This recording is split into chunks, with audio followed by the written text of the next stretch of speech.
Matamsu haujanki movie gi shooting so faniam loishile khajikta ngaire matam kharagi mamangda ukhiba YAICHENBA gi mami duna asa ama piduna Lia shooting bu leirabadi nganta loishinduna chetli ngaijei ngasi so YAICHENBA lakadra haina adubu kaihankibani asado khanna ngaina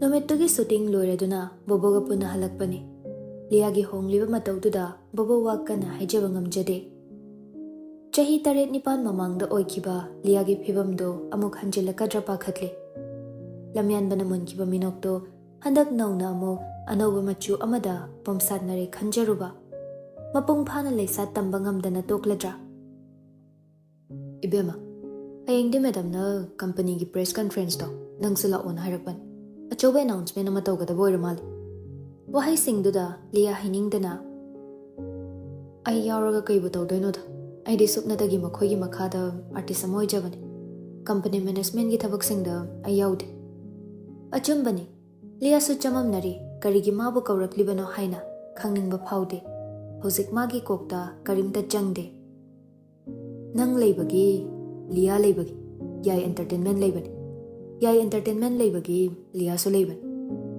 nakhoi ani di tatna thanaba yadrabani madam na harakpani na maram amadi shoidana leramgani Lia makhata na marai toba talladuna hoi haibagum mangaktu khajik nomi bobosu Lia bo yumda thinbiramlaga maso hankre adubu ngasidi Lia kari wakhal khalurabano magi yumda changdabi nakanda sariba guest house tu tamna chatli lonsinduna leiriba kagi thongdo tapna induna hangtoi ihang hangba kado koilei leiduna yengi tumen leiriba kagi faklang singdo magi mataududa nungai traduna ishuk thana makhoi sumangonde yenglakli kaigino noina tumen leirido noidi loina khanglamgan kana su udaba mana mathanda leiba matamda mabu nungaina leibra kapra natraga saubra aigi maramdadi mana na khoida nomata wari sadabra khumoba paukhum pirakani khanna YAICHENBA leiramba ka adugi akoibada leiriba potsak singduda angaubigum hangliba wahang singni achikpaduna paukhum moina pirakhibani maral karino khangdana maralna yomlabi amagum mathanta ninda tauzari amuk praprap changsinduna leiriba firol hapa upudu so hangdoklui magi mami amata leramde bathroom da muk changlui mana sijanaramba shower gel manamduna amuk ke hena mabu ningsinghali masi thokani haibasi kibadagi Lia asukuibasi YAICHENBA na chatkraba matung nongmata yumduda changkhidabani mafam khuding mahak leibagum leiraboi ninglui uba phangde sokpasu phangde naitom leiriba phamangdu tamna Lia tapna changsali kakhatkhi phamangduda hipthare nakanda leiriba mondubu koli mana hiplambagi mondu so magi shampoo manam parak namle mamit uishinduna mondubu koli ushiliba Mitsna-3 chentharakliba pirangduna koliba monduda tapna thengduna thamoigi wari pumba paudamle ihang hangliba kaduso ihang hanglaba Lia gi thamoina so YAICHENBA bo khaurangna ngaire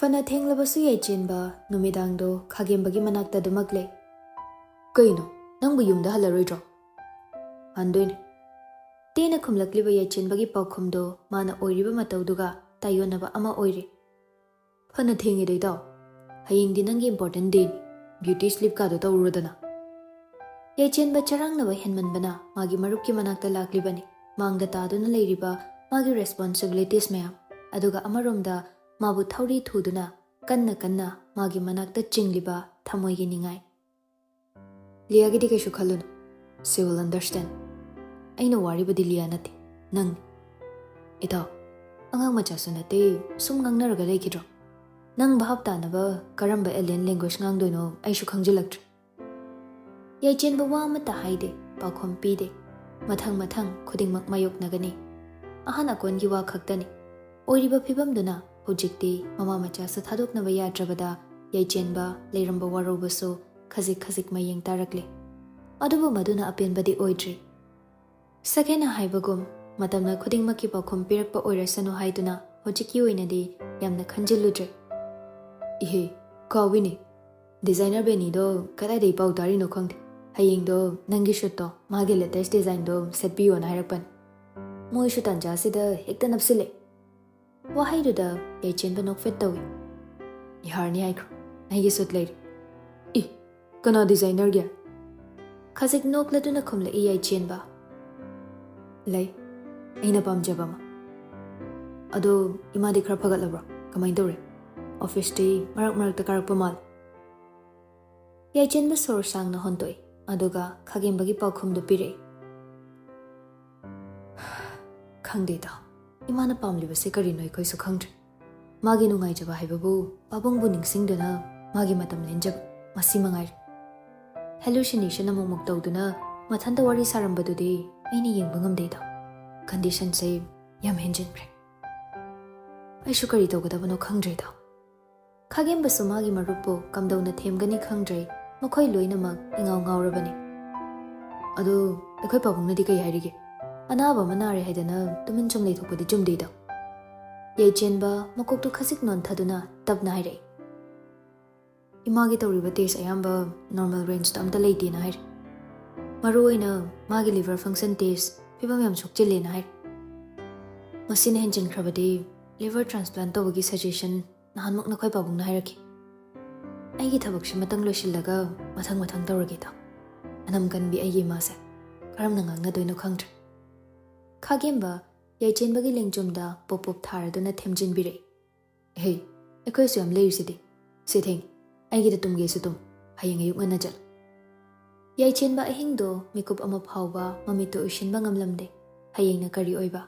Hayeng gi matungdana karibu thoklagaba. Mathangi nomito bobo hatho liagi manakta lai. Phone dusu sungpai pai khalaktabaduda pakhatpa amaga loinana chensillaklibani. Yumgi thongdu hangdoktuna liagi ka tamna ka khalakpani. Adubu thongdu hangduna leirami. Phamangdusu mi tumdabagum sitnana leirami. Bobo washroom da mo kitchen da mo ka khuding changduna yengi. Leiba ude matha saba hengale. Ayuk nganta sida kadomda chatkrabano pakhatle. Yumdudagi thoraklaga magi mamanabi Ruby da call tawduna hange khanbani adubu tawkhidre. Guest house to thong hangdoklamba ure. Uranba changa jatla swai lawi. Thazade oiramloi. Bobo hatho thongdu induna manungda changle. Changlakpaga YAICHENBAgi kagi thongsu hangduna lerambaduda bobo changlubani. Adubu mangda oiramliba pibamdu ubada thanglamba khongthang chap lepkre. Hena changsenba ngamdre.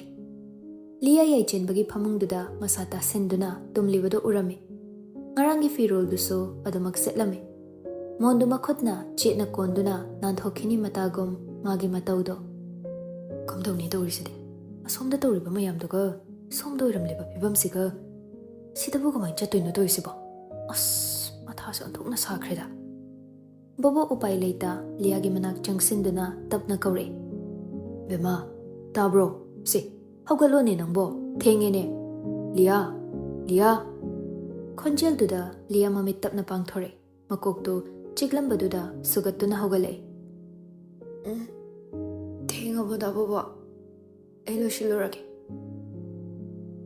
Mamittu su ipompomi oiriba pibamduda bobo nungaitana hanglei. Nasa nungaitabro. Ai madam da hayo su hairage. Pothaningadi potharo. Chatlagumsi. Yanida. Ko khitang chikpane. Hidaga macharaga chasi. Kashi tawre. Yaniba. Bobo makha tarudre. Thangningda thangliba liagi khongthangdubo tapna inai. Man building da chatuna lia thabak chatnaba haiduna loisinba changki. Bobo liana chanaba haiduna thuna su chaba yaba haira khar haiduna sembiri. Plate tugi nakandana kok chikpagi hidak tuso pulap happy. Khongliba fondo hangdoktuna yengi khagenbagi message ni. Thoudam haudore haina pau piraklibani. Stair da lia kum tharakpagi makhol tabada fondo fatlo sili. Lia si khar chasilo. Adugane hidak to chanaba.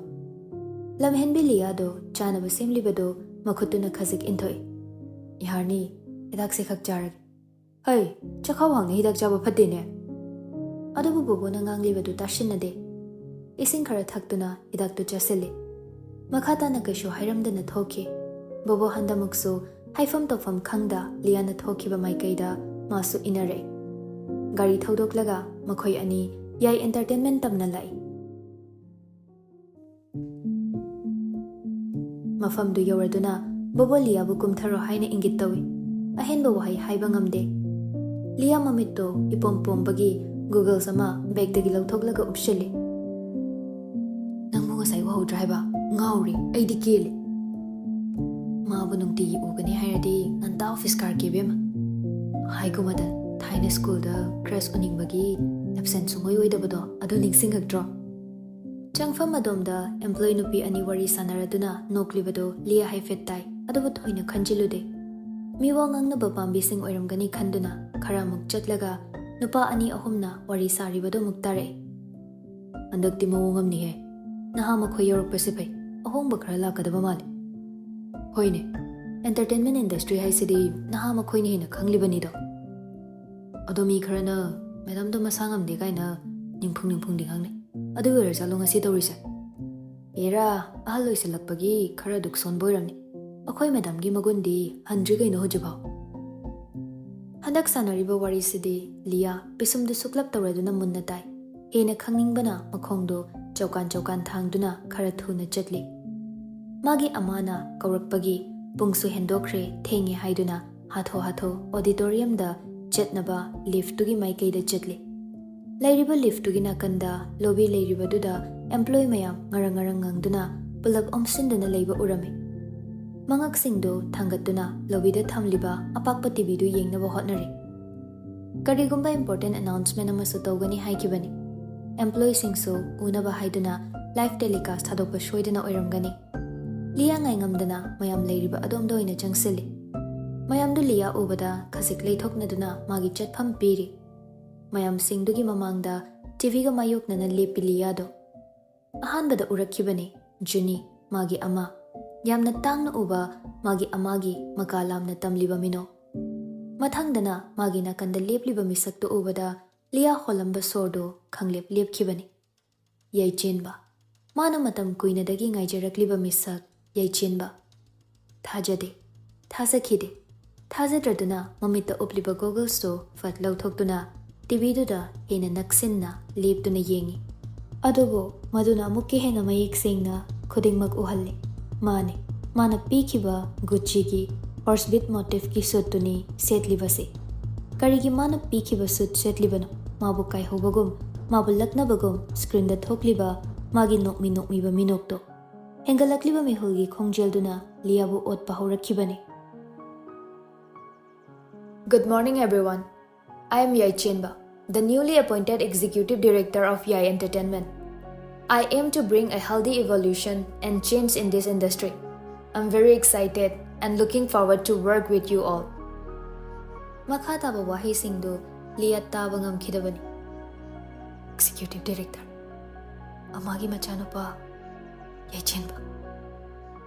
Kana mukliba makhutuna pariba magi goggles to pek thudekhibani. Aduma kana paisili. Mafamduna mabu otpagum mafamdudagi lapna leiningbagum Lia mamai leiduna chenthorakhibani.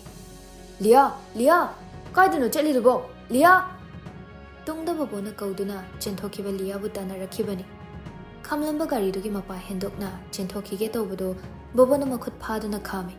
Kadai chalino tabro se Lia se sidayung gari somda leiri sida kakhalo se. Lia mondrang amada tawbagum babona hangdokliba thongdugi maikaida gari manungda kakhalle.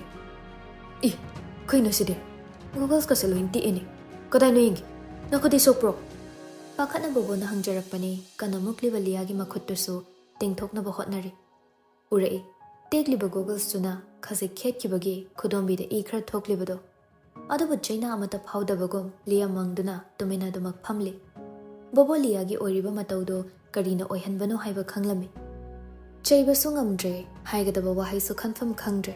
First aid box dagi beneda ma lauthokduna Liagi makhutta napsinbirami. Bema yumda chalasi. Yumda potharurasi. Bobo rear view mirror da Liagi mataw amuk yengle. Adubu ahongba leite. Khangde magi kokta kari wakhalbu khallibano. Pakhatabasung ngamde magi mataudo. Yum yoraduna garido hek khambaga Lia nanghoraroi matagum prap chenkhibani. Bobo pakhatna matungda tanare. Lia magi kada changlaktuna firol hapliba upududa karigumba ma koithi thiri. Kachinamada hengarda phasana yaliba phurito saurangnana lauthore. Nongma YAICHENBAna mangonda lidhankhiba jacket tuni. Pamujana lotuna thamjaba jacket to ngasidi maduda tainabagum sauna chingthoraktuna langthokki haina makhut thangatpadani karigumba ama urakpado. Jacket tugi collar da brand level tharibadu urai. Saint Laurent Paris. Achamba jacket natte Saint Laurent ki leather jacket ni. Lairaba mi amana hekta set pangamba natte. Madu ubada jacket tu de yengna laimai da git fam thaki. Karigi hana khangludabano karigi hana urudabano. Magi mayai ne henmanbana karisu urudre mitang bishu oirure. Amukshu jacket tu da parap namliba perfume do Versace gi cologne ni. Ahan buena office ta makhoi ani thengna kiba numit to so YAICHENBA gi khudang da Rolex ki ghari ama se kibani. Mana achamba mi ama oiragabo asigumba phisol set pangam gadra. Hojikta tapna khudingmak mayek senglakle. Bema Lia kaino makhada toidibo se hogaluse adumai doganomi ai nungai tibase. Bobo chensin duna laimai da family bi Lia bu chingkhatli adobo bobo gi makhutto Lia na fat kanthatle. Dabobo sumai hamse loina makhangbra natraga haks ai gumbra. Aruba wahang ni khumba ngamdana tumena mamai du non tharaga le. Michana bangam de Liaga. Khangde hero. Dabobo khangde hero obase. Nangsu khangde na hayo. Ngam khide chinbal kang thokpa tumin leiribaduna piribani magi paukhumdo.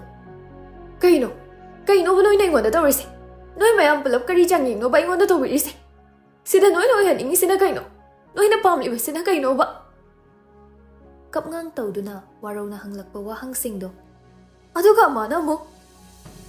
YAICHENBA magi machano ba. Thangnaba mikupta Lia nongma Juni magi yumda laktuna YAICHENBA gi hidak pirambadu ningsingle. Chumi mama oirubana magi maramda khudingmak khanglibani. Dabobo hanmuksu amana aigi nakta lakpado aigi anaba hangba lakpa natra. Simadangdi chumi na haibiyo ba. Achumba paukhum khangna aranba paukhum du taningkhibani. Khambal sauningle warore ngauchatnare. Paukhum wahang sing sigi matik chaba paukhum piba ngamgadaba misaktuda hanglage haiduna chap yumna khankre. Lia mug yumdudagi prabrab chenthokibani karibu thoklagaba.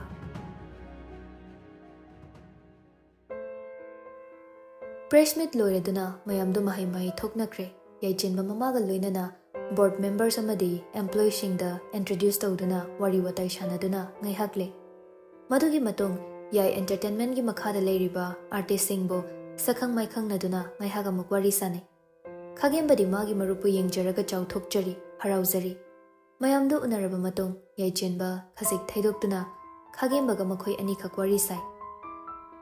Lia deudi mawu laktrabazalo. Tapna langtakna na hangjarakliba wahangni YAICHENBAna. Hoine udine aina dabu wodadi ngasai message thakibani. Ado ngasai employee kharnadi Lia urame haidana chibon ngangnau kayam chumino khangde. Ai dabu boda amu call dora. Khumlakliba khagembagi wahai shingduda YAICHENBA mamaidu khasik luk thaduna hairai. Taura noida ma khangamani mana ibu shoidana waroramani. Adobudi khangbu khangadi kainomadi soidana tawramadabani. Magi machingduga talledaide. Noi mayamgi marakta leibase ko kai ngau beauty percentage ka loin handhar. Khagembana makha samtharakliba wahai singduna chunglude YAICHENBA kari tawsige karibu thoklamgani khanbada leitafam khangjade. Pangdaba oiraroi haiduna phanyam khallabasu hekta ngamde. Sakudaba Wakhal gi Turi amana mabu tungda kana chingle. Waro krasana magi lambida chatlibasena pharani. Wahaiduda khagemba phaina YAICHENBA de yengai. Hauraba mo nangse phanyam gyan taraboi khanbani amu hekta thokon thoki. Hoi kharabudi waruramani. Ado hojik khandoshi mano waruribado kamaina Themzz ge haido adu boina khal. Atai wathi waram kemta khanbiyo haide. Ngasisi nangi nungaiba numitni. Ay wayong ngangindi koy daw. Chummi. Ngasisi YAICHENBAGI nungaiba numitni. Mamagi nungaiba numitni. Mayamgi nungaiba numitni. Adobo nungaifam khangdaba, leitafam khangdaba wakhal amanadi YAICHENBABU kana otlari. Thangliba khongthangdunasu takli mahak mai hoba makai saure haibado. Lia office ki thongdo khangin indana hangtoi. Juni thoramdu yawba loiraba matong waraduna sofa-duda khajik sitharaga uirum tawduna potharambani. Liana lakpagi sahum phangbada mamit khangsing singi. Lia, kaidori thengna laide. Nganta lakpa yadro nangbo. Law, sida phamo. Khangna khangsinadaba saba Juni gi matawduda Lia amukke hena saukhre. Loidribara sanariba kumhaise. Kaigino ba? Aingonda asuk chawba namthak tawrise kari maramgino. Nakhoigi pandam phangaba. Ha, nakhoi loinamak na manaduna sanariba kumhaise karino ba? Aibuna amamba marakta thamduna nakhoi khut thenba maikaida chatlanba. Apamba mongda aibu jagoi sahanba. Aibu angawba semlaga noina kari nungairibana. Matawdu Lia mai hoba makai saure. Thembada warani haiba Juni su khanglami. Masigi numitse nongmadi shoidana lakani haiba khanglibani. Adubu numittu laklabada Juni masa pumba phajin kibagum thokre. Haugatuna sauriba Lia gi manak changselakpaga Lia tung hantoi. Yare. Ai kemta taningtre. Kari karamba semjin sajinba wahaising amuk hairaga aiba pangba semki ga haibana. Ama nahakse mi amagi nungpan phawna khudingmak khangba ngambine haibadai. Aduga karige aigi thamoigi apambadi masa khangbidrina. Aina nakhoida kari lankibagino. Suk chawba irak phangalibase. Maithongda jentharamliba pirangdo Lia saurangna teithoi. Uhaningkide magi asonba utningkide adubu thamoi madi khangba ngamlaktraduna taina jakhibani pirang mangonda. Makhata bawa hairamda Lia kadudagi sauna thokibani. Juni se leptuna tumin leihobani. Chatkreni waro chawbido. Aigi wa mata tadana sauribani haiduna chatkreni. Angahobise. Ai leitraba matamda nangidamak kana lehogani. Khot thektuna pabada nangidamak mi kayabu leiribage. Matam kaubana hakna pumnamak yawabase ko khanbiyuko. Ngairi makhoi loinamak matam wahangsu paukhumsu phiripsu pandamsu pumnamak thajaba thamli matam kauba mangonda. Liana thoklakpada khagembaga YAICHENBAga su Juni gi office tamna lakpada thengne. Khagembana chap leptuna leibaduda YAICHENBA su yengthorakpani. Mishna magi Mishna marau laina yengliba magi Mishna warau ni yengliba Lia gi mit yengdo. Lia kai chaluino sida lakpro. Tawfam khangda khagemba khangkau kaurubani adubu madugi onna tainabada Lia paukhum amata piramda khagembagi lengjumda kanna ilamaga sauna chatke. Ayo as collarbone gal loin tekhrabage nom tawreda. Chaina khangliba khagembada yenglude YAICHENBAdi chatkiba Lia gi maikaida khauranglaba mit aniduna tanaduna yengjari. Sum yenglei doi saruk kokta naruro. Nakandagi sauna jerakpani khagembana adubu tashinadana YAICHENBA makhongdu gam thangladuna mamagi office tamna chatke. Ma machagi khonjel tabada Juni mamit pangthore. Noila abra. Masigi di thoidok patay thabuk leramar. Chatnaba tawrasiro. Hoima hakchangdu chukthana sur. Yumda halaga phajana potharurasi. Khagemba nangsu ngasidi atay thoidok pathabuk leitradi ekhoide chatlusidana. Yarni da madam ai nongma aikhoi mama hoiga pulap laagi. Phare andudi thoknaba tawrasi. Ngasai Liana utlamba matawdu uraga Juni sumathwai nungaijade. Warauribadu karamna Themzsige khalli paukhong mayamsina karamba matamdabu phonggadawribano. Wakhal su hakchangsu animak chokthari ngasidi. Garigi situda sitharaduna Juni mamit uishinduna tumin phammi. YAICHENBA su nakanda famduna mamagi makhutpo tapna nanbiri. Juni khonjelduda mamit khangsing singi. Kari tawrabano haiduna YAICHENBA su magdu khajik thangatuna yengle. Nupi ama garidugi mamang chap chana lepe makhut anidu tingthoktuna kanasu chatpa yaroi haibagum thingduna thamle. Chatpa yar kanamta chatpa yar ikai khangdabi thoglo ngasidi nang chenba sungya yaroi. Nupidugi kana lawrakliba khonjeldo Juni tarami. Madu tabada garigi mingseldo thuna chingkhatle. Juni machanupagi makhutto pakhatna khangpai paisile.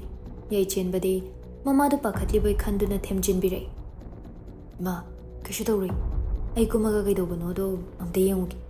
Wahai singdu taraga Juni machanupagi makhutto hena chitna paisile nanthokini matago.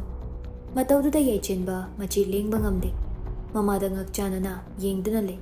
Shotgun sitta famliba Juni gi bodyguard to kumthaki. Nupido sorokina kanda chingthokduna puthoki. Juni ngai ngamdana amuk khangai hairake. Driver, thuna chatlo ne, thauro. Driver dusu Juni ki matawduda ipapa khatna gari du start tawduna thawi. Bodyguard to nakanda nupiduga muknaduna lehawi. Makhoi mapalan thokhraba phawba Juni masado ithak thakatna du makle. Nupidu atei kana shunatte nongma company gi gate mamangda Juni bu khupakna thakiba nupiduni. Nongmaliagi yumda leiringai unknown number amadagi Juni da message tharakhibadusu nupiduni.